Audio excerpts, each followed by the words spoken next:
Preaching. 爱是一种状态. Love is a state of being. 写评. From ancient times, I love you has been a beautiful song which has been unchanged throughout the ages. People become fascinated, infatuated, and enjoyed crazy bliss when hearing, I love you. Today, I finally know that I love you is a hallucination, the unpredictable clouds, a colorful bubble, and an anesthetic. Love is a state, like the constantly shining sun, the blooming peony, the roaring river, and the bright stars twinkling in the night sky with all their luster. Love has no specific target, it is wordless, but if there are specific targets, it is not love. The sun shines down constantly on everything, but if there is a target, it is not the sun, but a searchlight, a torch, or a spotlight. Love is like the shining sun and the blooming flowers. It is a state. Neither the sun nor the flowers ever say, I love you. No matter whether anyone is watching and no matter whether the bees and butterflies come to gather nectar, the flowers always bloom on time. Love always brings warmth, auspiciousness, harmony, goodness, happiness, and positive energy, and is infinitely fascinating to all living beings. Love never shows coldness, madness, ugliness, worry, suffering, negative energy, or desperation. Love cannot hurt anyone. If love leads to pain, grief, suffering, hatred, disappointment, or desperation, it cannot be real love. Love can only be felt by love. It cannot be demanded or taken by force, nor by money, status, fame, or beauty. Love is totally free, it is priceless, needs nothing in return, and is unconditional, with neither responsibilities, obligations, nor other requirements. Love treats everyone the same, beggars and billionaires, commoners and royalty. Love has no morals. Love has no system of values. Love lives in truth, kindness, beauty, and right, as well as in falseness, evil, ugliness, and wrong. The differences in the levels of love between different living beings are in the contents of love's energy. The more love a living being has, the higher its level is. The less love it has, the lower its level is. This is the same as the differences of kerosene lamps, electric lamps, and the sun. They are shining different lights. The kerosene lamp can only illuminate one room in a house, and the electric lamp can illuminate a yard, but the sun can illuminate a much larger area. The light of the Buddha can spread everywhere, but the light of human beings can only spread in limited regions. This is the difference between Buddhas and people. So, we understand that those who love everything and live for the benefit of all living beings are Buddhas. Those who only love and think about themselves are devils. Those who love and live for only one person or several people are animals. And those who only love and live for a group of people are human beings. According to this, we know that those who selfishly love themselves are the offsprings of devils. Those who only love one person or thing, such as within monogamous marriage, are the lowest level of animals. Those who love their families are the lowest level of human beings. And those who love their own nations, religions, organizations, and political parties are human beings. But those who live for the benefit of all living beings regardless of their own interests are more than human beings. They are bodhisattvas, angels, and Buddhas. Human beings are not worthy of speaking the word love. Love is the patent of bodhisattvas, angels, and Buddhas. Love is profaned when one person says, I love you, to another. Love is a non-material existence. Only those who have love for themselves can feel love. You will never feel love if you do not have love within yourself. Only if you have eyes can you see the eyes of other lives. Only if you are not colorblind can you see how colorful the world is. Those people with the greatest love will become super celestial beings. The greatest love is that you, yourself, completely become love. The greatest creator is love. Only by making ourselves become love can we enter the secret garden of the greatest creator, the celestial island continent of the Elysium world. 天堂在哪里? Where is heaven? 写评. Translated by Treasure and edited by Care. Heaven, or the kingdom of heaven, is the general term for the 1,000-year world, the 10,000-year world, and the Elysium celestial islands continent. Heaven is where those lives' non-material structures are more perfect than human ones. The greatest characteristic of heaven is the amount of freedom of life. freedom from the issues of food, clothing, shelter, transportation, disease, war, and sudden disaster. The thousand-year world is a celestial body 960 light-years away from the Earth. 10 times the size of the Earth, it is currently inhabited by approximately 200 million people. As the basic lifespans of celestial beings on this planet are about 1,000 Earth years, it is called the thousand-year world. More details are available in Chapter 14 of The Thousand-Year World, the non-material world. The 10,000-year world is a beautiful celestial body located 3,480 light-years from the Earth. It is 16 times bigger than the Earth and is equidistant from 16 suns which surround it. About 100 million celestial beings live there with similar basic characteristics as the land's celestial beings described in Taoism. They enjoy lifespans of about 35,000 Earth years, and it is thusly called the 10,000-year world. More details are available in Chapter 14 of The 10,000-Year World, the non-material world. The Elysium world is the general term for the Paradise universe. We inhabit a small place that is called the Earth universe. The Paradise universe is called this in relation to other universes. The structure of the Paradise universe is a Taiji ellipsoid which is called a low rotary galaxy. Low rotary galaxies contain 3,000 rotary river galaxies which each contain 3,000 Milky Way-type galaxies, and each Milky Way-type system contains 3,000 solar systems. In other words, the Elysium world is composed of 3,000 macro worlds, 9 million medium worlds, and 27 billion small worlds like the Earth. The Elysium world is a non-material existence. If the world on which we live were the front side of a sheet of paper, then the Elysium world would be the reverse side and we would never have access to it unless we could pass through it and enter the back. The place where humans live is also where the Elysium world exists, for the Earth is within the realm of the Elysium world. The Elysium world has 10 continents: the Lotus continent, the Borneo continent, the Kasayapa continent, the Ingwu continent, the Amida Buddha continent, the Celestial Islands continent, the Three Worlds, the Two-Way continent, the Moon Temple continent, the Gods continent, the Supreme Authentic Wisdom continent. The Celestial Islands continent is one of the continents of the Elysium world. These 10 continents are also called the Pure Land or the Buddha Land. Refer to the Elysium word within the non-material world. The place to which Life Chanyuan guides Chanyuan celestials toward is the Elysium Celestial Islands continent. It has 80 billion islands. Apart from the 30 billion islands that have been homesteaded by celestial beings, the remaining 50 billion islands are currently uninhabited.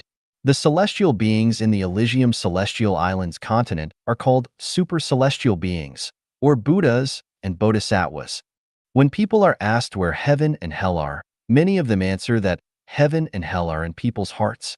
This is only half true because the idea is that the whole of the universe depends on the mind and all rules depend on cognition.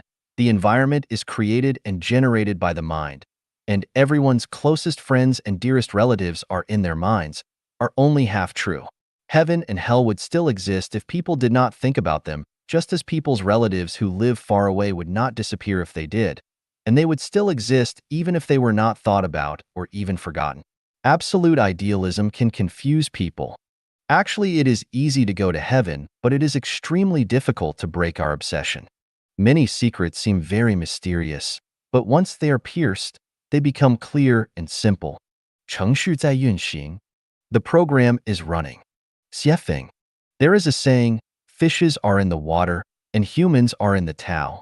All things in the universe are running in the Tao. If we have difficulty understanding the elusive Tao, let me make it simple. We can also call it program. So the above saying could be, fishes are in the water and humans are in the program. And all things in the universe are running in the program. What is program? In Chinese, program is 程序. 程 means the rule, law, pattern, and equation. 序 means sequence and order. Program, 程序, means the order of formation, development, change, and evolution of a thing according to established rules. The computer we use is the best example of program. We can somehow say that a computer is a program. To use a computer, we need to follow programs. Whoever is good at programming is a computer expert. Hackers are computer experts who can break, interrupt, and change computer programs. Computer programs are designed by human beings, while the program of the universe is designed by the greatest creator. The seasonal order of spring, summer, autumn, and winter in some areas of the Earth is a program. The order of seasons is strictly changing according to the program. Spring comes after winter, and winter comes after autumn. They have been in that order for thousands of years. The process of a human body changes in the order of a fetus, baby, toddler, child, teenager, adult, and senior is also an established program. Human beings have to go through this process, which is out of their control. The germination, growth, flowering, fruiting, and withering of a plant is also a program. The law of causality, reap what you sow, is also an established program. You will not reap banana if you sow melon, and you will not reap cherry if you sow bean. What goes around comes around. The treacherous are cheated by the treacherous, and the honest are appreciated by the honest. If you pursue Buddhahood, you attain Buddhahood, and if you admire the beast, you acquire the nature of the beast. If you do not give freedom to others, you will not get freedom yourself. If you want to control others, you will be controlled. Furtiveness and deceit will make you a ghost and lead you to hell, while integrity and good merits will make you a celestial and lead you to heaven. This is also a program.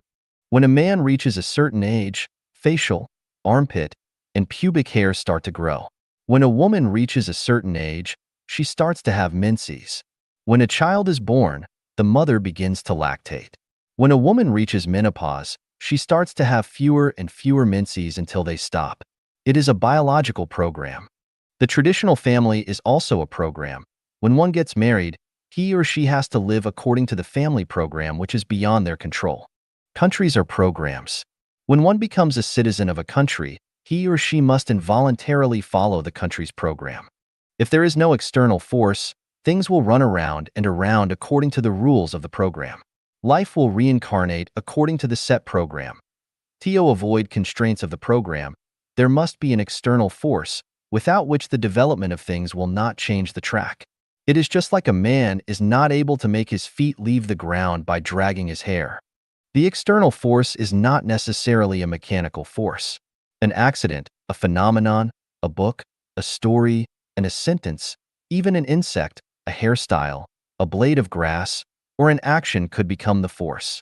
As long as it is able to change the existing program, no matter how small the changes are, it is an external force. The teachings of Jesus Christ, Buddha Sakyamuni, Prophet Muhammad, and Confucius are very strong external forces. How many programs are there in the universe? There are numerous. There is the program governing the movements of planets, the program of society's development, and the program of life changes. Each space has its own program. Each plant and animal has their own growing program.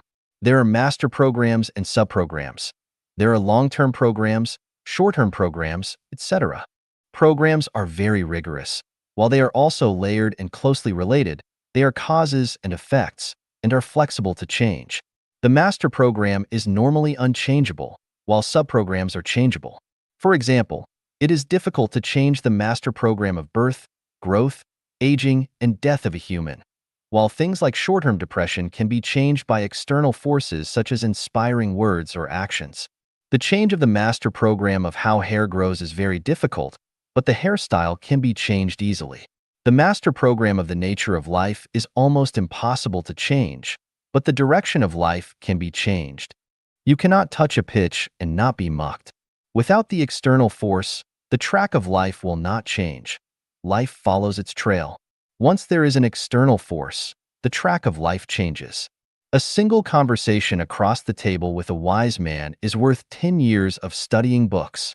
One takes the way of saints when influenced by a saint, and one takes the way of robbers when influenced by a robber. A butcher becomes a Buddha the moment he drops his cleaver.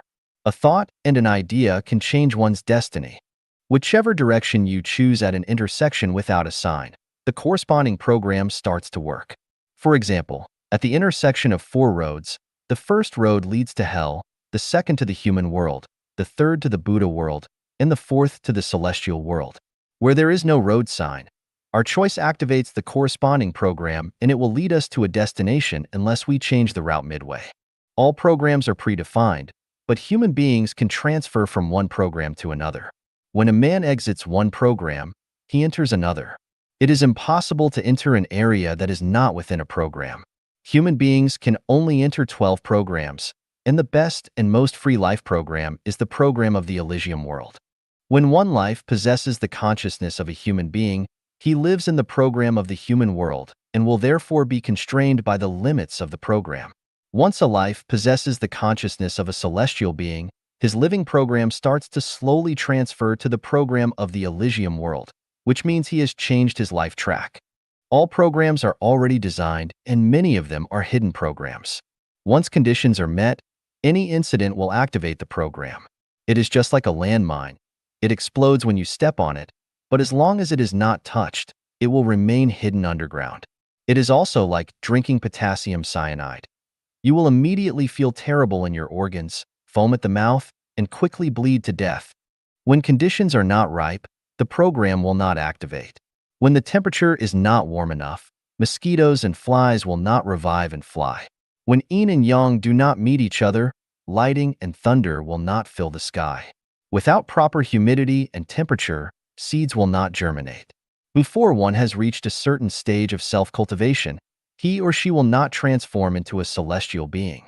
One cannot enter into an oasis if he or she has not walked out from a desert. One cannot enter a new program if he or she does not leave the traditional family. One cannot enter heaven if he or she does not walk out of the human world. In short, these are predefined programs. When a program is activated, do not worry, for it will run automatically. It is just as a female egg will grow automatically once it is fertilized. We feed a child every day, so he will grow as well. In spring, if we spread seeds in the land, they will automatically germinate, flower, and fruit. It is the result as well as the power of the program. As long as we plant seeds, there will be fruits. This is how the program works. However, we must wait for the fruit to become ripe. We can get some fruits very quickly, while we need to wait more time to get others. And for some seeds, we need to wait a very long time to get their fruits. Peach fruits in 3 years and apricot in 4 years, while we need to wait 18 years to be able to enjoy the fruit of walnuts. Anxiety does no good. As a man sows, so he shall reap. We do not see the fruit, not because it is barren, but we shall see it when the time is right.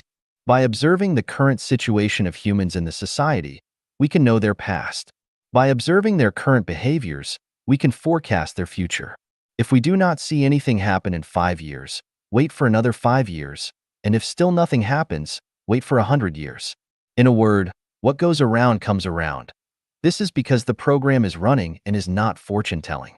We must trust programs and trust that as long as we give, we gain. We need to give first in order to gain.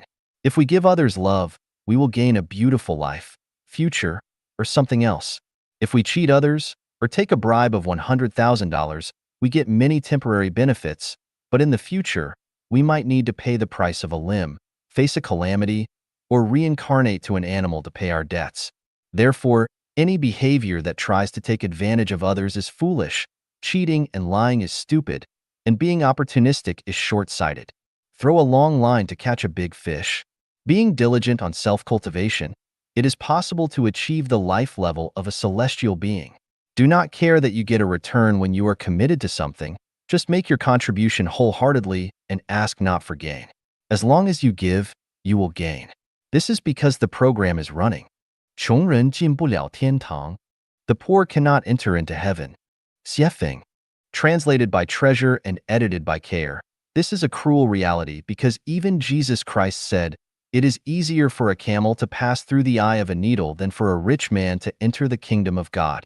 We take it for granted that the kingdom of God belongs to the poor. However, after more than 10 years of harvesting the ripe crops, I have found that the poor cannot enter into heaven. The most distinctive feature of the poor is that they take, while that of the rich is that they give. A person who takes constantly is continuously sinning, accumulating debt, and digging deeper into debt.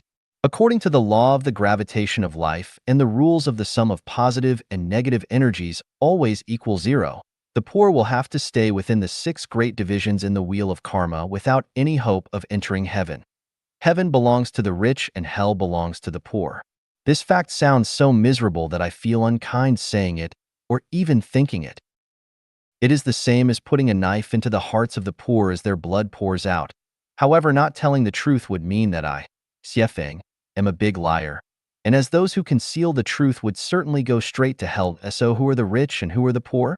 Those who give wealth to others, to society, and to nature without incurring debts are rich, but those who constantly take from others, from society, and from nature while incurring debts are poor. What is wealth? What others, society, and nature need is wealth. Wealth is defined as soul wealth, spiritual wealth, and material wealth. All that can bring others' minds peace, serenity, and calmness are soul wealth. All that can encourage and cheer others on, or that can bring them passionate enthusiasm of life are spiritual wealth, and all that can offer the conveniences of food, clothing, shelter, transportation, birth, aging, illness, and death are material wealth. As long as you owe a debt and continue to take, you will be among the poor, but as long as you are not in debt and continue to give, you will be among the rich. Debt contains three aspects. Economic debt, to own others' money, including bank loans which have not been returned, to borrow others' things without returning them or to damage them without compensating their owners, to demolish others' houses without compensating their owners, to receive others' services or treats but not return or repay them, and so on are what we call economic debt. Emotional debt, care from grandparents, love and care received from childhood by our parents, concern and care from siblings, help from friends, relatives, and neighbors, guidance from superiors, and the cooperation of workmates, education and guidance from masters and teachers, care and consideration from lovers and spouses, special filial piety from children, and similar ties are all forms of emotional debt. Spiritual debt, the greatest Creator's grace, such as the enjoyment of the sun, the air, and the water, the pleasure to experience the splendid kaleidoscopic world, the spiritual teachings and the guidance of God, Buddha, celestial beings, and many saints and sages are all spiritual debts. Referring to the three types of debt above, you will easily know whether you are rich or poor. Isa billionaire rich. This is hard to say. Is a farmer in a distant village poor? This is equally hard to say. A billionaire who is in debt and keeps taking is poor, but a farmer with no debts and who is able to give themselves to others, society, and nature is rich. There are many ways to devote oneself to others, society, and nature. Whether it is materialistically, intellectually, or ideologically, or spiritually, as long as they give to others, to society, and to nature, that is devotion and dedication. To give a sweet smile is devotion, as are making others happy and joyous, and bringing people hope and pleasure is devotion to society, and protecting nature from damage is devotion to nature. But the most valuable and significant of all types of giving is what Buddha Sakyamuni called formless almsgiving. In conclusion, those who have given more than they have taken will enter heaven. Those who have taken more than their share of blessings will go to hell. Those who have given equally to what they have taken will continue their reincarnations into the mortal world. Who can give and pay dedications and devotions effectively? Only the rich, so heaven is theirs. The poor have nothing to give or pay back for their poverty, so they cannot go to the heaven, but only fall toward reincarnating into the animal level. All the poor must awake and watch. 内在结构决定一切. Internal structure is what matters. Xiefeng. The nature and function of things are determined by their internal structures. Sugar is sweet while tea is bitter, and this is decided by their structure, not by people.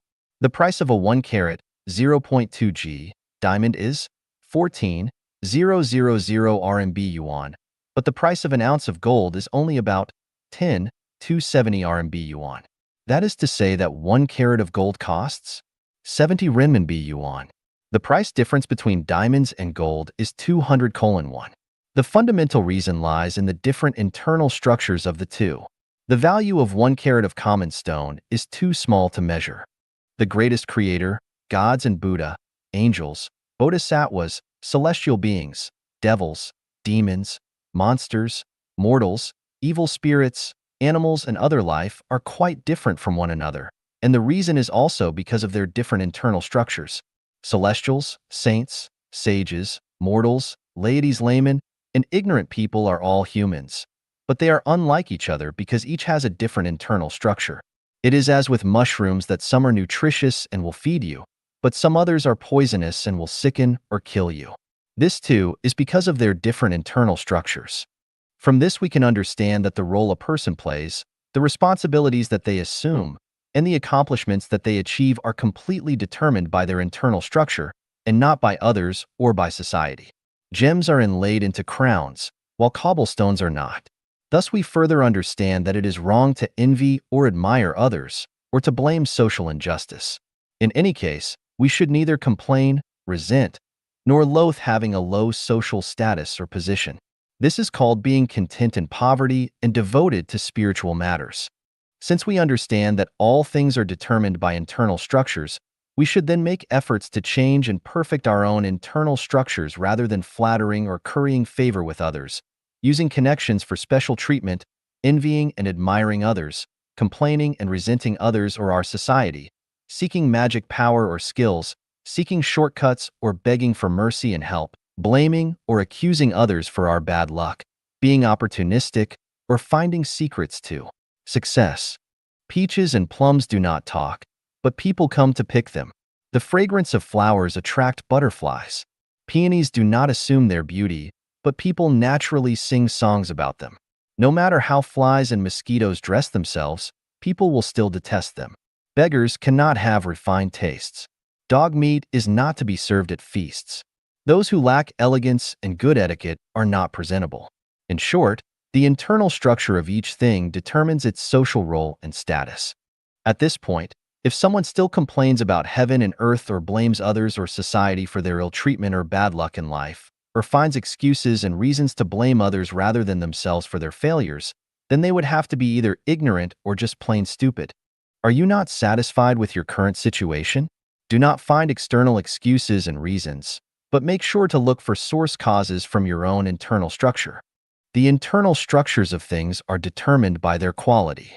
Taking people, for example, good intrinsic qualities are marked with diligence, kindness, purity, honesty, integrity, modesty, and open-mindedness, whereas bad qualities are shown as jealousy, blame, selfishness, greed, laziness, arrogance, dishonesty, and narrow-mindedness.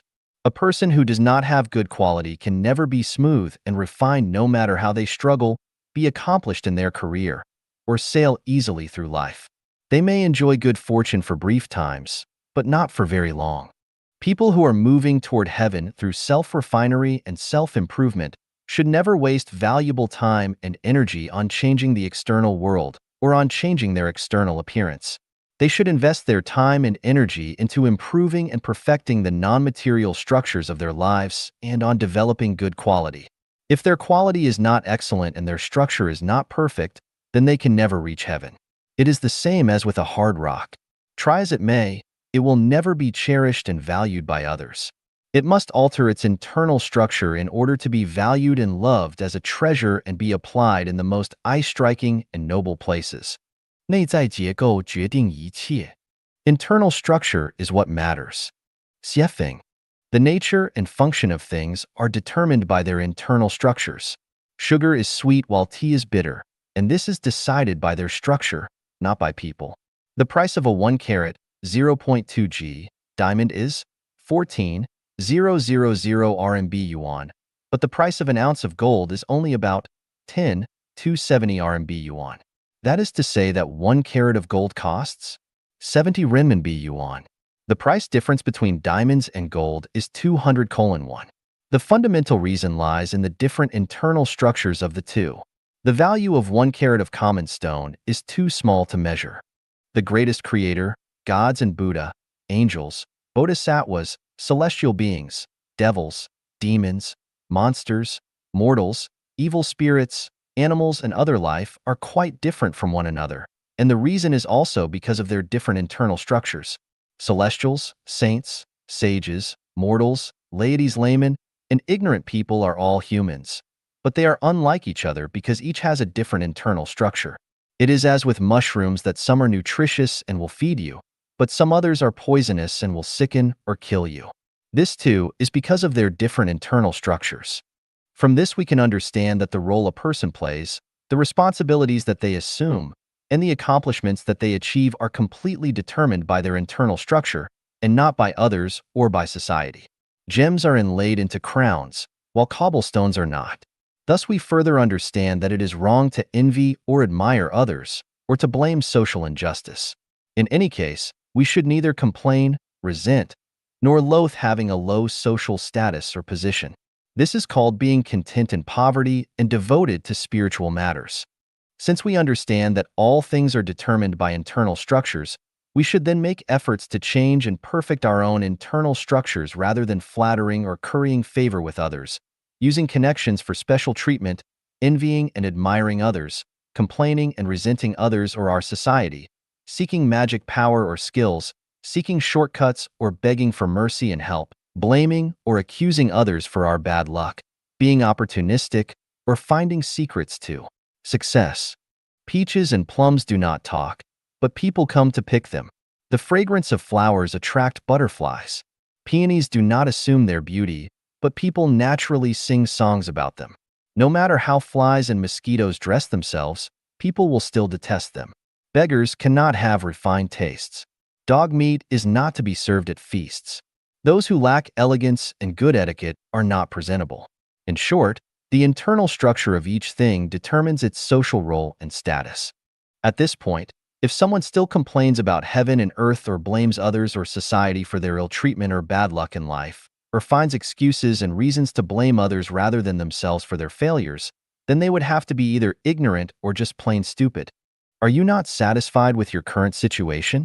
Do not find external excuses and reasons, but make sure to look for source causes from your own internal structure. The internal structures of things are determined by their quality. Taking people, for example, good intrinsic qualities are marked with diligence, kindness, purity, honesty, integrity, modesty, and open-mindedness, whereas bad qualities are shown as jealousy, blame, selfishness, greed, laziness, arrogance, dishonesty, and narrow-mindedness. A person who does not have good quality can never be smooth and refined no matter how they struggle, be accomplished in their career, or sail easily through life. They may enjoy good fortune for brief times, but not for very long.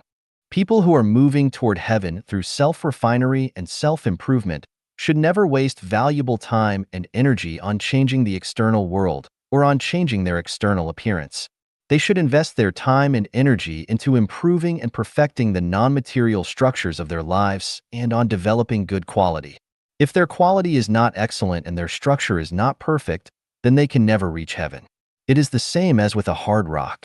Try as it may, it will never be cherished and valued by others. It must alter its internal structure in order to be valued and loved as a treasure and be applied in the most eye-striking and noble places. 让我们来读无字天书. Reading the book without words. 写评.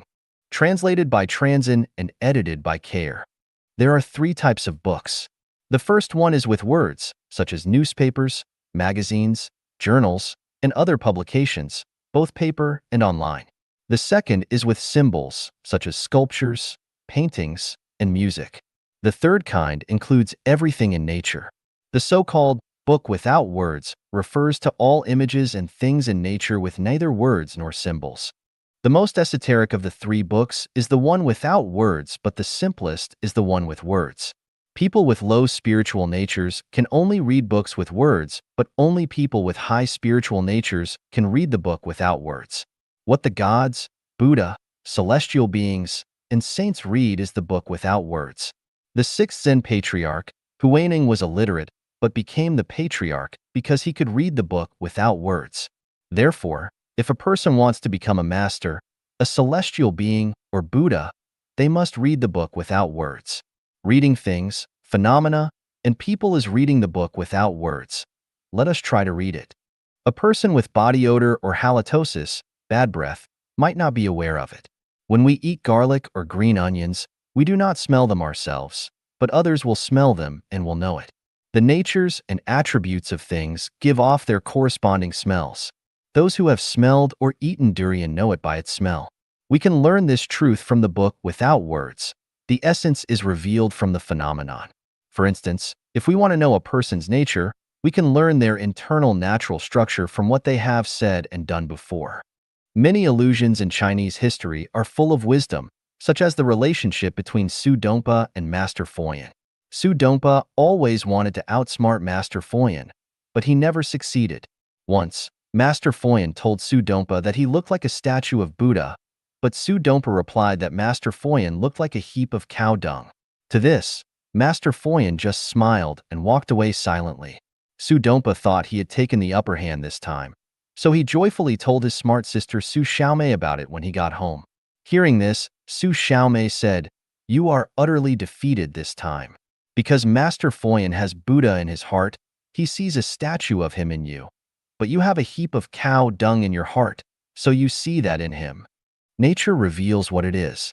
The benevolent see benevolence, and the wise see wisdom. A person who is filled with love can feel nature's love and others' love, but a person with no love in their heart can never feel your love regardless of how much you show it. Those who always compliment others have rich and beautiful spirits and souls, but those who always demean, mock, criticize, insult, and attack others, and who always speak badly about them, both to their faces and behind their backs, most clearly have ugly souls and extremely poor spirits. Speaking well of others shows that one is good, but speaking ill of others shows that one is not.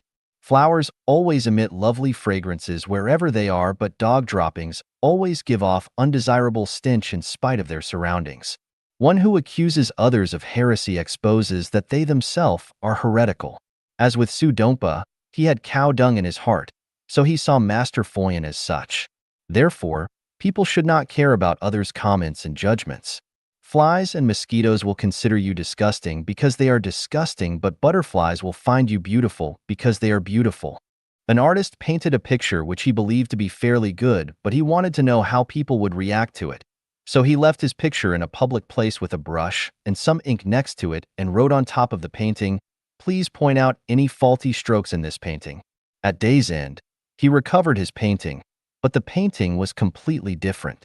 Each stroke was criticized as being faulty. The painter was so sad and distressed that he barely slept that night.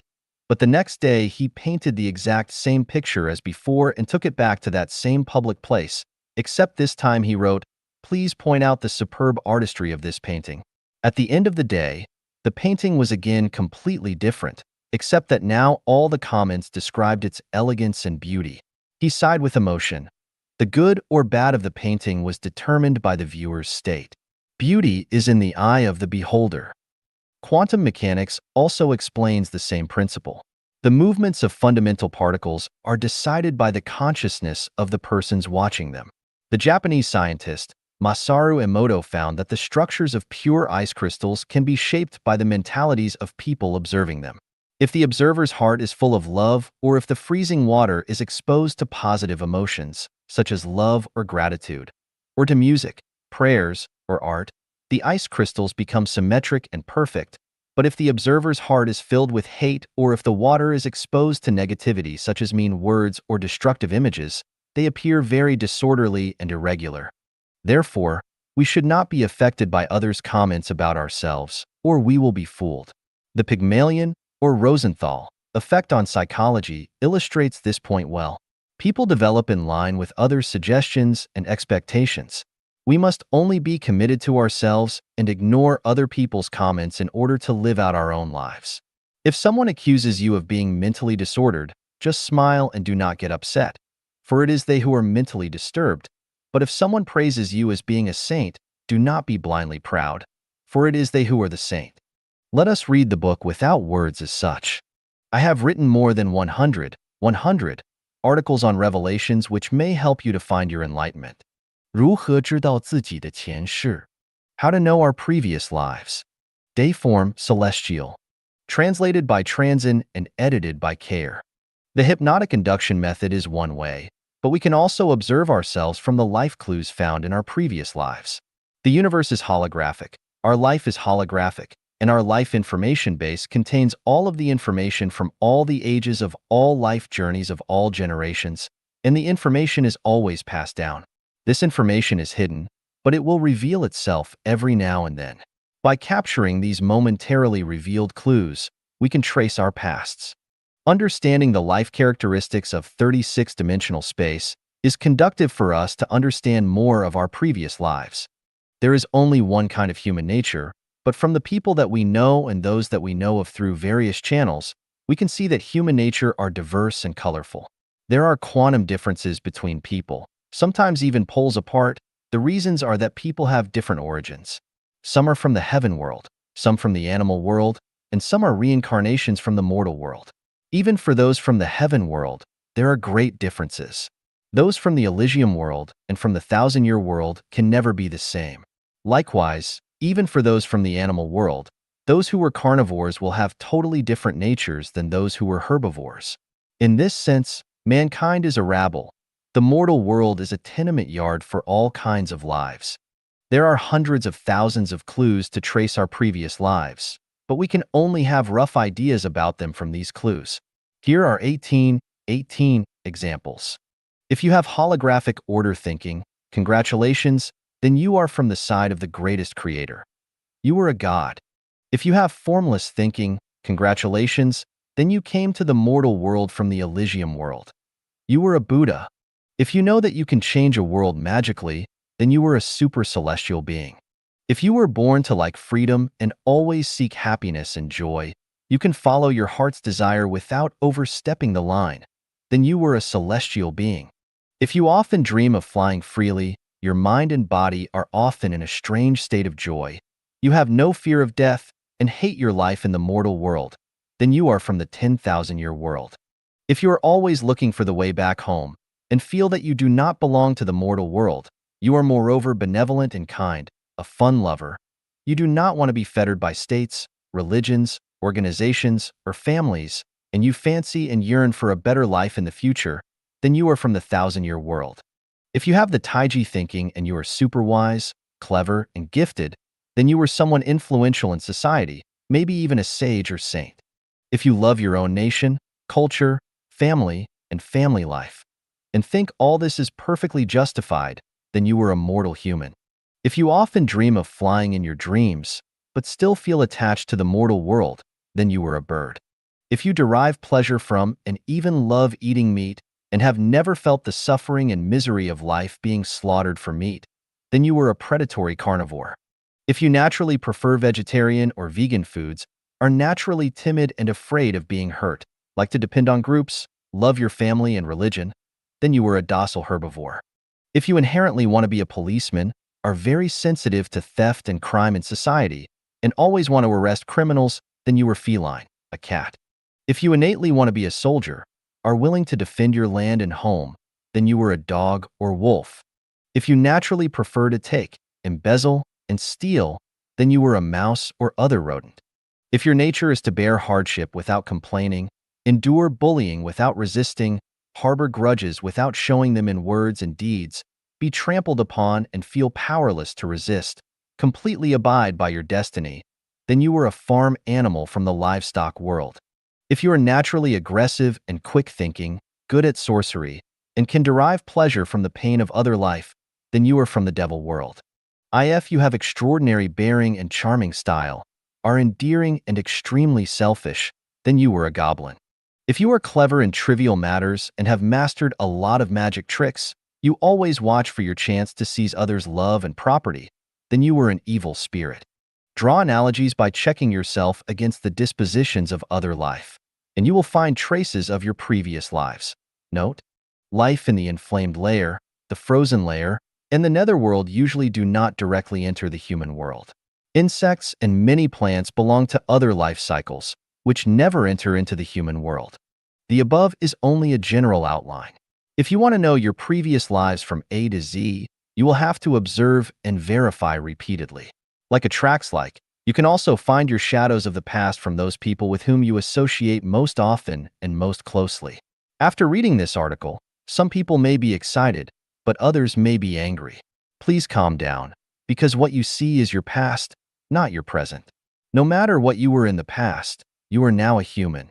After you know the coordinate system and your coordinate point, you will have a clear idea of the direction and destination of your life's evolution. If you think this article is bullshit and nonsense, just take it as a fun game. Please refer to the next article. How to predict your own afterlife. 如何推测自己的来世? How to predict your own afterlife. Dayform Celestial. Translated by Transin and edited by Care. Everything has the ability to move and develop, and this includes life. When we see a pregnant woman, we know that she is conceiving life. She is having a baby. After the baby is born, we know that it will gradually grow up, move from childhood to adolescence, youth, middle age, and old age. After spring, we know it will be summer, fall, and winter. As long as we know our situation, we can predict our life state in our next phase. To speculate about your afterlife, you first need to understand the non-material structural state of your life. You cannot see your life's non-material structure with your naked eyes. The only way to do this is to examine your own consciousness. You can predict your afterlife according to the characteristics of your own consciousness. Consciousness is the essences of life. Different consciousnesses determine different life states. Some days ago, Foshan Celestial and I went to enjoy a terrace in Yuanyang, Yunnan. When we went deep into the village and I saw how some elderly Hani people were having hard lives, I asked him, these elderly people have suffered in this valley throughout their lifetimes. Will they continue to be here in their afterlives? They should leave this valley. Foshan Celestial replied, they will continue to reincarnate here because they have no other place or world in their consciousnesses unless they desire to leave this valley and learn about the outside world. This answer reveals the secret of reincarnation. Consciousness decides existence. To an individual life, what is not in consciousness does not exist. What is wanted to exist, it must exist in consciousness at first. As the French philosopher René Descartes put it, I think, therefore I am. Why do I have the nerve to say that I can guide Chanyuan celestials to the celestial islands continent? Because I keep infusing the content of it into them. When they understand all the details about it, especially the characteristics of life and the lifestyles of the super celestial beings there, and gradually clear away other consciousnesses, they will undoubtedly go to the celestial islands continent in their next lives. This is scientific truth. It is meticulous and exact. So, how can you predict your own afterlife? You must read and fully understand life's 18 qualities in humans, beings, and life first, and then you will know. People look alike in appearance, but they are very different deep inside. At the same time, you can check your faults by referring to the Supreme Book of Rewards and Punishments. Here are seven suggestions. If you have killed many dogs, then you will be a dog in your next life. This is karma and exact. You can make analogies for other cases. If you have murdered a person, then you will inevitably go to the hell world, the inflamed layer or the frozen layer. Divine's punishments, though slow, are always sure, with big meshes, yet letting nothing slip through. If you have abused life, then you will definitely go to the hell world, the netherworld. You reap what you sow. If you oppress the good and kind, swindle and cheat, steal and loot, then you will go to the animal world. As you sow, so shall you reap. If you love freedom, but are still ignorant, then you will be a bird. If you owe too many debts that are left unpaid, then you will likely go to the livestock world. If you are kind and hardworking and love your family, culture, and state very much, then you will continue to be reborn as mortal human. Remember the warnings and teachings of Jesus Christ. If you leave a penny of unpaid debt, then you cannot leave the place where you owe it. If you have unfulfilled wishes, then you will return back to the mortal world. You will have to investigate into your past lives. Do not assume that if you forget something, it will just go away. Make a careful list of your wrongdoings from the Supreme Book of Rewards and Punishments. If you find some, do not just let them go, but learn to compensate. Here are six suggestions. If you have harmed animals, henceforth love them. If you have harmed people, henceforth love them. If you owe someone emotionally, pay back the emotion. If you owe debts, pay back the debts. Ask for forgiveness for the damage, abuse, and bullying of people or other life. Do merits as far as possible and do merits according to the teachings of Buddha. Do more formless almsgiving. If your merits are great enough, you can compensate for your faults and debts that have accumulated over many generations. If you have a clear conscience and have paid back the grace of your parents and nature, and if you do not owe a single debt to any person or animal, then you will be free to go to heaven in your next life. Those who talk about spirits, deities, fortune, and disaster, lose nature, are sneaky, speak voices dripping with sarcasm, resort to sorcery, and talk nonsense will become ghosts, demons, and monsters. We can just look at the variety of fruits and flowers that we see. Why are they so different from each other? The reason lies in the structures of their lives. Their different life structures are the differences of their entities, and in the teachings of Chanyuan Celestial, their forms and uses will be different. Always remember these four truths. If you eliminate the concepts of family, nation, culture, and religion from your consciousness, are fond of freedom, happiness, and joy, have repaid all your debts in the mortal world, and have done merits, then you will go to the 1,000-year world of heaven. If you often dream of flying and are in a state of joy without having sexual contact, then you will go to the 10,000-year world of heaven. If you possess Buddha consciousness, then you will go to the corresponding Elysium world. If you revere the greatest creator, revere life, take the way of the greatest creator, have obtained supernatural powers, and can fancy an ideal world, then there is no doubt that you will go to the celestial islands continent of the Elysium world. You are the one who knows best about what kind of non-material structure your life has achieved. If you do not know, then your spiritual perception has not yet opened, and you should work at opening it. The above are general ideas and may not be very accurate, but they can serve as a general navigation. You need to draw inferences about other cases from one instance in order to predict your afterlife. 人生的轨迹与自由意志 The trajectory and free will of life. Xiefeng. Translated by Transin and edited by Care. There are many times more stars in the sky than people on Earth. Each star floats along its own orbit around the galaxy, and each orbit is determined and is not its free choice. Life also has its track. Birth, growth, aging, and death is our inescapable course. 18. Properties cannot be self-managed within life's track. If we make a detailed search and analysis, we can see that each detail on life's track is predetermined, including our name, temperament or character, words and actions, who we will encounter, what we will suffer, what diseases we will succumb to at each stage of life, when the end will come, and so on. Here is the question. Since our life trajectory and its details are already predestined, do people have free will or not? And if they do have free will, how then is it manifested? There is no doubt that people have free will. It is precisely this free will that causes the hesitation, trouble, agony, fear, and sadness in life. The universe is one. The universe is holographic. The universe is a big play. Everything that happens in human society is a single episode of the big play of the universe. Everyone is an actor on this big stage of life and performs in strict accordance with a predetermined plot and is playing their role in this prescribed scenario. The hesitations, troubles, agonies, fears, sadness, and other psychological feelings in life result from the conflicts and contradictions between each person's free will and their role in the play. You are asked to play a mouse, but your free will wants you to play an elephant. You are asked to live in a thatched cottage, but your free will wants you to live in a 5-star hotel. You are asked to cooperate and serve a certain person, but you attempt to make them cooperate and serve you. You are asked to grow vegetables, but you hope to make a spaceship. You are asked to do good or evil, but you choose to do the opposite, and so on. This is the conflict between your role in the play and your free will. Whenever the arrangement of the play is contradicted by free will, hesitation, trouble, agony, anxiety, fear, worry, and sadness will take over. If your free will agrees with the arrangement of the plot, you will feel peace, joy, happiness, and blessings in your heart and feel free. The highest realm of self-refinery and self-improvement requires you to eliminate your self-persistence and to become free from ego.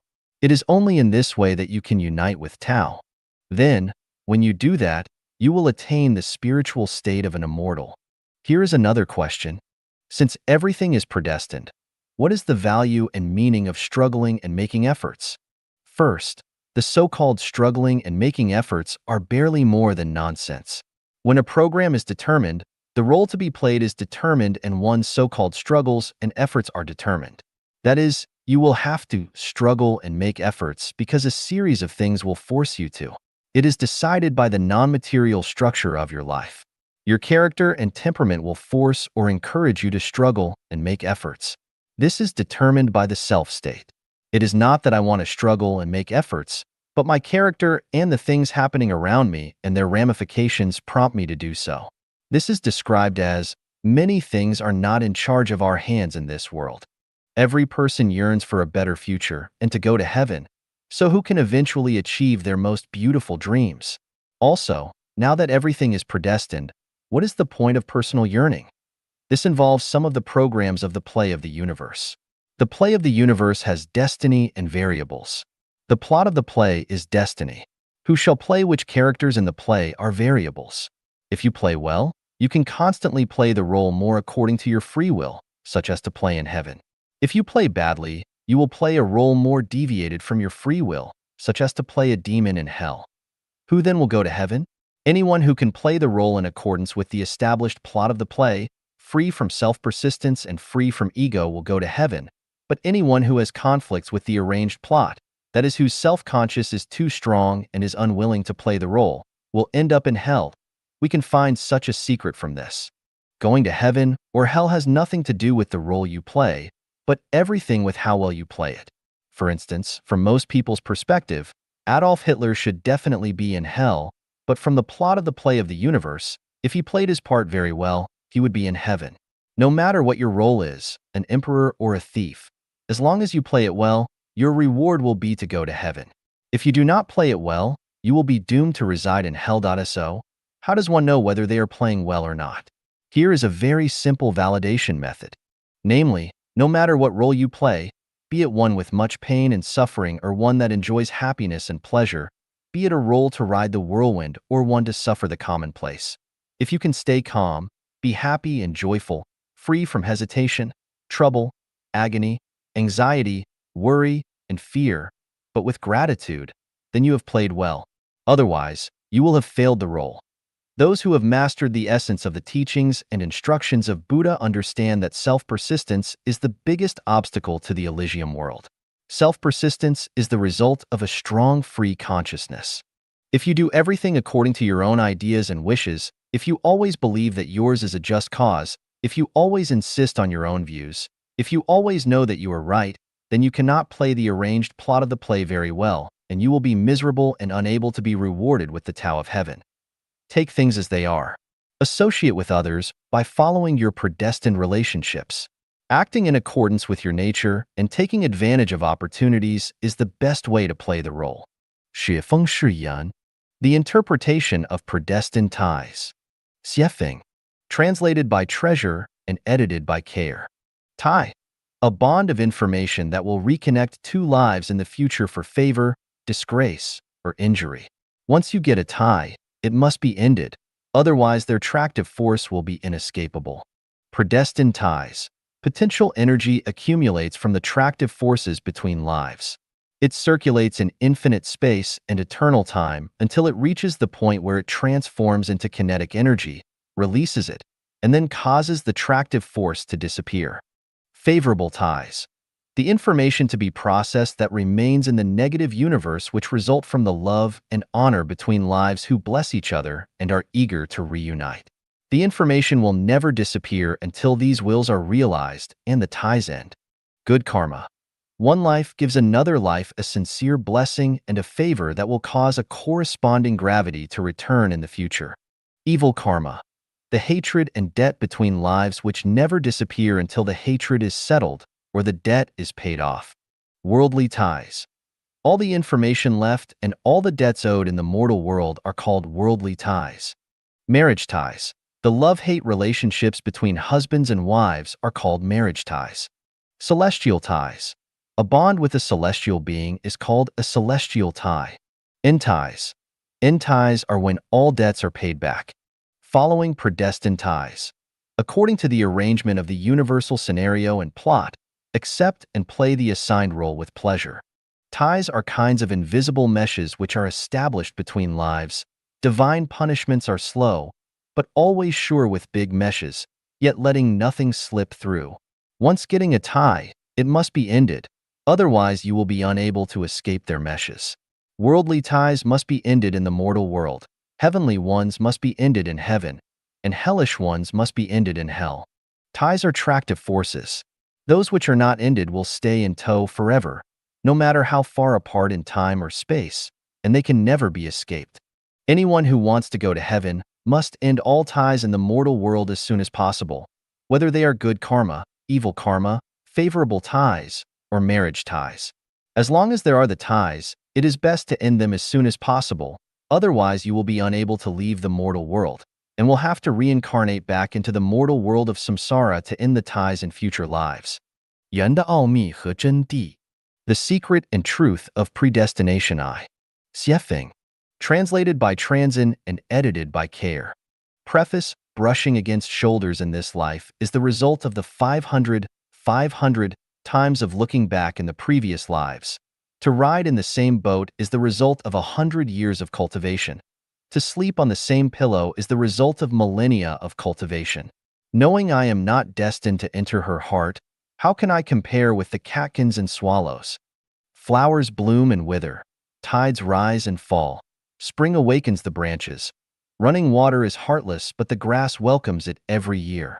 People may have sorrow or joy and be near or far apart, but the moon will still wax and wane. Born of these scenes, can the word sorrow suffice? Dynasties fall, but mountains and rivers remain. So how many times can we see the beautiful sunset? The events of our world are like games of chess. Each game is only new because it is destined to be so. In a life, people endure hardships and twists and turns in the mortal world and repeat samsara. Some people are designated to meet from thousands of miles apart, but not to know their next-door neighbors. All these are predestination. All things are predestined. Definition of predestination. Predestination is the cause of generating, sustaining, destroying, and changing of all forms and all things, and is the cause of all events. It is the bridge and the tie which causes sorrow and joy, separations and reunions. It is the factor which decides the development of matter and the origins of desires, words, and deeds connected to other things in the universe which are bound to happen in the future since beginningless time. It is a kind of debt after receiving other services or graces which have not been paid back timely. It is the set of revenge, wrong with wrong. Several cases of predestination. 614 years ago, Emperor Qingzu of Ming, King of Yin, Zhu Di killed 873 members of the 9 tribes of the Fang Xiaoru clan. Yet he still could not vent his anger and counted Fang Xiaoru's students as one clan and killed them all. Many people perished. Why did that happen? What was its cause? It turned out that Fang Xiaoru's father had selected a cemetery plot. At night, he dreamed that the Red Snake King was sticking his red tongue out and requesting earnestly that he delay the groundbreaking for 1 or 2 days so that his family could move away. The next day, the Fang family dug the earth and built their tomb as scheduled. Soon, the workers exclaimed, "We have found a red snake pit." Countless red snakes slithered and fled in panic. Fang Xiaoru's father ordered them to kill all the red snakes with fire and knives. That night, the bleeding red snake king cursed him in a dream. "I will kill as many of you as you killed of us." Shortly thereafter, the Fang family gave birth to a baby son, Fang Xiaoru. Born into a scholarly family, he was very smart and diligent as a boy. He was eloquent and charming in appearance, and his tongue was red. He was the reincarnation of the Red Snake King. He deliberately resisted an imperial edict from King Yin in order to enrage him and fulfill that curse by implicating his 9 tribes. After killing all 873 members of the Fang clan, the number still could not match the number of the red snakes killed on that day so very long ago. Fang Xiaoru deliberately provoked King Yin again, even 10 tribes. So what? The king then had all of Fang Xiaoru's students put to death, and the Red Snake King finally got his revenge. In the ancient times, there was a prince who was very handsome, intelligent, and well-educated, and whose closest friend was a young man of equally excellent and outstanding virtues. Like nose-like, the two would discuss state strategies, compose poems and couplets, and toast the moon together. They discussed everything under heaven and were very intimate. One day, they went out for fun and met a girl who was unspeakably beautiful, cultured and decent, well-versed in lyre playing, chess, calligraphy and painting, a matchless stunning beauty throughout the whole country. After a period of time, both the prince and the young man confessed their love to the girl, but in the end she chose the common young man rather than the prince. The prince fell into an abyss of depression and pain and went to see the most accomplished and eminent monk to ask him why this happened. The monk resorted to magic and presented the following view to the prince. On a beach, a beautiful naked woman laid motionless. A man came to the seaside and saw her. He approached her and placed his hand to her nose. Evidently, the woman was dead. He turned and walked away. A moment later, a second man arrived. He also saw the woman, and as the man before him had done, he examined to see whether she was alive, but she was indeed dead. He then removed his jacket, covered the woman, and went away. After a while, a third man came. After observing, he too realized that the woman was dead. He stopped and carried her on his back until he found a place at the beach to bury her. He also made a mark for her grave. The eminent monk then said, "The woman who you both love is the woman who died on the beach. The man who took his jacket off and covered her was you in a previous life, and she needed to repay your favor for a period of time in this one. But the man who buried her was your best friend, and she needed to return his favor for the rest of her life in the late Ming and early Qing dynasties. There was a man from Anhui named Hu Mingxuan. One day, his knees were attacked by impetigo, and he suffered a biting pain. As time went on, the impetigo grew worse as a person's face, with eyebrows, eyes, a nose, and a mouth appeared on it. Hu Mingxuan turned to 130 physicians who not only could not heal him, but actually made it much worse. On December 7, 1651, in a dreamy state, Hu Mingxuan faintly heard a voice coming from the impetigo on his knees. "I am Lu Xiaorong from the Liang dynasty of the Five Dynasties, 906 to 923. You killed me in the Luoyang Palace. Today I come to take revenge. How can physicians cure you? Confess your sins to Buddha, and perhaps you will be remedied." After Hu Mingxuan woke from the dream, he stopped seeking physicians for help and swore to confess and to copy the Buddhist sutras. At first, he could stand up with the support of a cane, then he could stand and walk. Eventually he healed without taking any medicine. After more than 700 years, the soul was still looking for his enemy for retaliation. In the time of Buddha Sakyamuni, an elderly man wanted to be a monk. It is important for a monk to have good spiritual roots, so Sakyamuni asked his arhats, disciples, to see if this person had good ones to decide whether he could be a monk. All the arhats shook their heads after seeing this man and agreed, no good roots. Arhats could only see 500 cycles of life and found that he had never had any relationship with Buddha during those 500 cycles, so he did not have good roots. Sakyamuni then examined the man and proclaimed, in the beginningless time, he was a woodcutter. He came across a tiger in the mountain and was so scared that he climbed up a tree and cried out, "Namo Buddha." From his cry of "Namo Buddha," today his good roots appeared. Sakyamuni ordained him, and he later rose to become an arhat himself. In the Shu kingdom, there was a bully named Guo Jingzhang. One day, he was drunk and hit a poor man, Zhaoan, with a wine pot. The mouth of the pot smashed his head and killed him immediately. Guo Jingzhang gave Zhaoan's son a lot of money to help conceal the matter from the law. Soon afterward, Guo Jingzhang's head grew a sore about 3 to 4 centimeters deep like the one where the pot had hit Zhaoan. His bone was exposed. He bled and discharged a constant stream of pus, and he could occasionally see Zhaoan's face in it. The sore eventually penetrated into his throat and killed him. A scholar in the Yuan dynasty was seriously harmed by a friend. That night, he became enraged and determined to kill the man. He passed a temple on the way to his former friend's house, where an eminent monk stood at the gate. From his deva eyes, the monk saw that the scholar was tailed by a vicious demon. As the scholar arrived at the door of his intended victim's house, an idea struck him. He has turned from being my friend to my enemy, but his mother and wife did me no harm. If I kill him, they will both lose their means of life. After several rounds of inner struggling, he decided to forgive the man, forget the idea of killing him, and go away. On his way back, he passed the same temple where the same monk was still standing at the gate. But this time the monk's deva eyes saw a completely different scene. The vicious demon which had tailed the scholar was gone, and he was escorted by angels above his head. The monk told the scholar what he had seen and asked him what happened.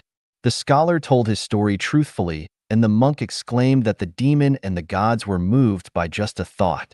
The idea of tolerance changed the scholar's fate. He later became an official, and the friend who had betrayed him died on a battlefield in a mountain village in Damiao Township in Chaoyang City, Liaoning Province. There lived a villager named Li Cheng.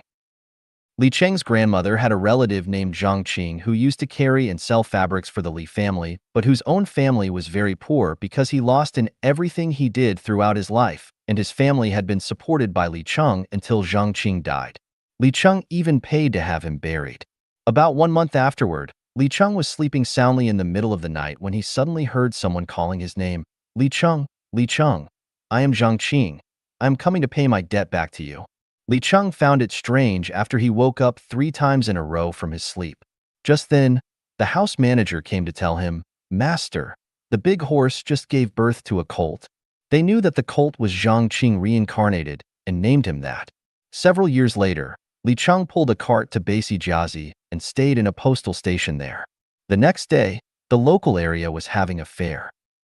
In the morning, the horse went to the fair alone and stamped the earthen pots and utensils of a street vendor, leaving only 5 big basins intact. The vendor was very angry, and he gripped the horse to find justice. Li Cheng was informed that his horse had made trouble for him and went to the fair to apologize and promised to compensate the vendor for his losses.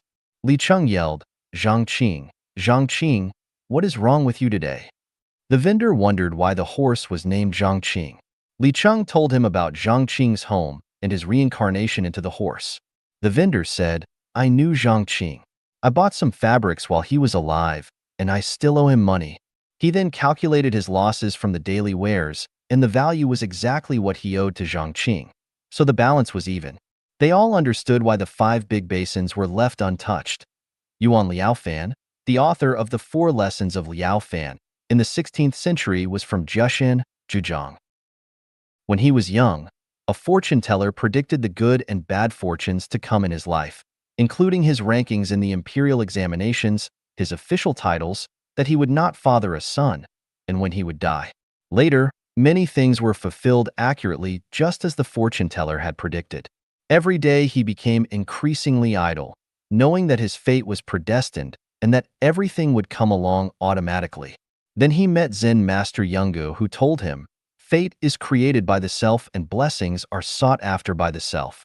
Pursuing it in a correct way, attaining it, depends on your destiny."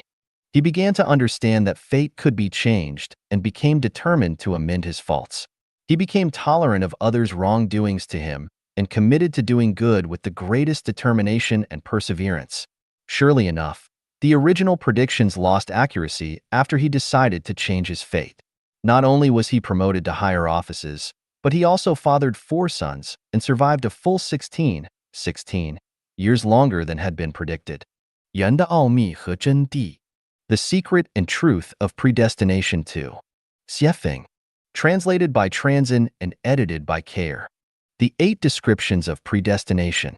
A tie will not end until the debt is paid. Once a tie is formed, only its resolution can dismiss it, and with that, it shall end. Love and hate determine the depths of ties. Some ties are very shallow while others are very deep. The depth of a tie is decided by the degree of love and hate associated with it. The stronger the degree of love or hate, the deeper the tie is. The weaker they are, the shallower it is. The short or long of the tie is determined by debts.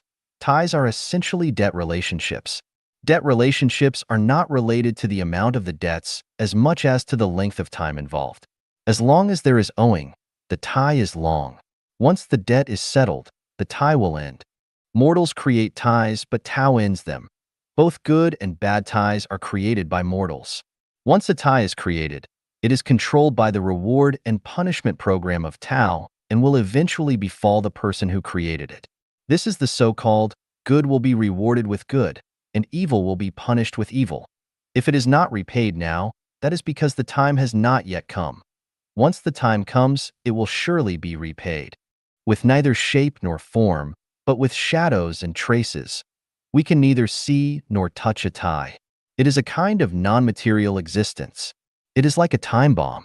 We do not know when it will explode, perhaps in a couple of hours, or perhaps not for hundreds or thousands of years, but ties have shadows and traces. If we open Buddha eyes to trace them, we can find their origins. The beginning and ending of a tie is but a thought. Once you get a tie, you will have to dismiss it in order to keep it from falling on you, and if you want to eliminate a part of the tie, you will have to do good, especially a hidden good, or formless almsgiving. Do evil not to a single thing, and do good to all things. Repentance, praying, giving alms, and selfless dedication are the best ways to eliminate ties, especially an evil tie on the halfway. Things arrive when ties arrive and things disappear when ties end. All coincidences and emergency events arise due to ties. The tie makes the meeting. When the tie ends, that is, when the equivalent debts are paid, the event will naturally end. When the tie ends, things will part. Beginning or ending a tie depends on perception. Human life is a process of tying and untying. Everything is tied. Ties are the sea, and we are the fish swimming in it. Ties are like invisible, densely woven meshes over which people walk. Divine punishments are slow but sure, with big meshes yet letting nothing slip through. This divine mesh is the tie controlled by Tao. If people do not perceive this, then they cannot escape the divine mesh, and as a result they will rise and fall in the sea of ties and reincarnate until they do. This is how ties form and how they end. The 8 best ways to end worldly ties and form a celestial tie. Praying and repenting, formless almsgiving. Praying and repenting in accordance with the teachings of Jesus Christ, attaining the great vehicle, and making formless almsgiving according to Buddha Shakyamuni's teaching are the ways to end all the evil ties, repay all the debts since the beginningless time, accumulate treasures in heaven, and go directly to the Elysium world, the kingdom of the greatest Creator. Associating with others by following predestined relationships, swallowing humiliation, and bearing heavy loads. The ties that we formed since beginningless time will come in succession. To this end, we need to associate with others by following our predestined relationships and resolve them in succession. Whosoever shall smite thee on thy right cheek, turn to him also the left one, because it is the result of an ill tie. If you do not allow them to smite you, then the ill tie will not end, but will recur in another form in the future. If others scold you, bully you, insult you, or trample upon you, be they relatives, friends, or strangers, then you must accept it with delight and with neither anger nor resentment. Pray for and bless your enemy. Doing evil not to a single thing, doing good to all things, regardless of what dilemma or situation you find yourself in, you should have only good thoughts, good words, good expressions, and good deeds, never evil ones. Just praise all others and speak not one bad word against any others. However you speak, it must be active, positive, and optimistic. Never passive, negative, or pessimistic. Try your best to bring happiness and joy to people rather than distress and sadness. You should not only treat people this way, but all life and all nature. Always giving, never taking. The guiding principle of the universe is that the sum of positive and negative energy is always zero. Losses and gains are always equal. What one gains and loses always balance out. If you lose, you will certainly gain. If you gain, you will certainly lose, so never think that someone owes you, but remind yourself what you owe others. If others bully us, it is because we owe them and it is time to pay them back. If others owe us, be it emotional debt or financial debt, do not ask for it, because it will be returned in one way or another. Perhaps in this life, perhaps in the afterlife, perhaps from the head, perhaps from the toe. All in all, the law of the sum of negative and positive energy always is zero will work. We just give and leave the taking to Tao. Being apart from the mortal world and avoiding mundane entanglements.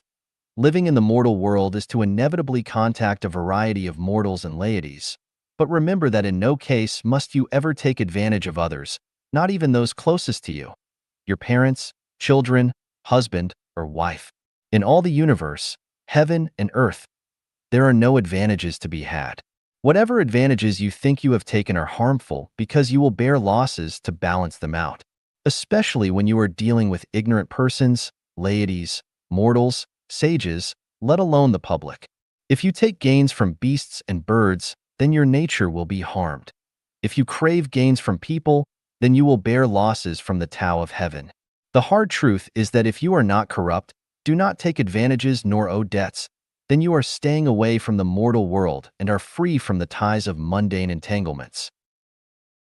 One particularly important thing is that love and sex must always be completely consensual from both sides and totally free from luring or forcing, or such a mundane entanglement will be as difficult to end as cotton or silk. Pursuing celestial beings and worshiping Buddha builds good ties. Celestial beings are in the celestial world.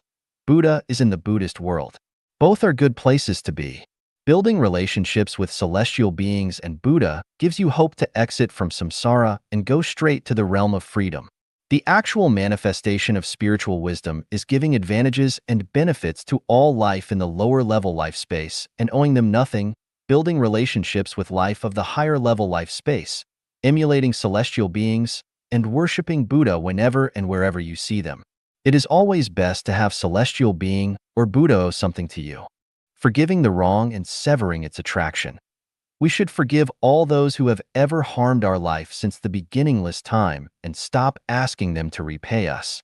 This is the way to completely sever our ties with them and develop no new ones, which can let the attraction of life in the lower-level life space completely disappear from us so that we can ascend to heaven and become an immortal. Revering the greatest creator and taking the way of the greatest creator. This is the heart and core to end worldly ties and form a celestial tie. Also the top and best way to achieve a state of oneness with man and nature and Tao, as well as to go to the Elysium world. Everything that Life of Chanyuan does is centered on taking the way of the greatest creator. If you want to understand this more deeply, then you will have to read and understand the meanings of Chanyuan Corpus and Siefeng Corpus, enter the new oasis for life, and serve for the Life of Chanyuan era. Conclusion. All forms and things in the universe develop and change as the result of predestination. When predestination exists, then forms, matter, and things exist. When predestination ends, then forms, matter, and things end. Good ties bear good fruit and bad ties bear bad fruit. Mundane entanglements fall into the mortal world, but affinity with Buddha goes to the Elysium world. This truth must be understood. Those who understand the secrets and the truth are celestial beings and Buddha. Those who do not are mortal beings. 现实与虚幻的辩证关系.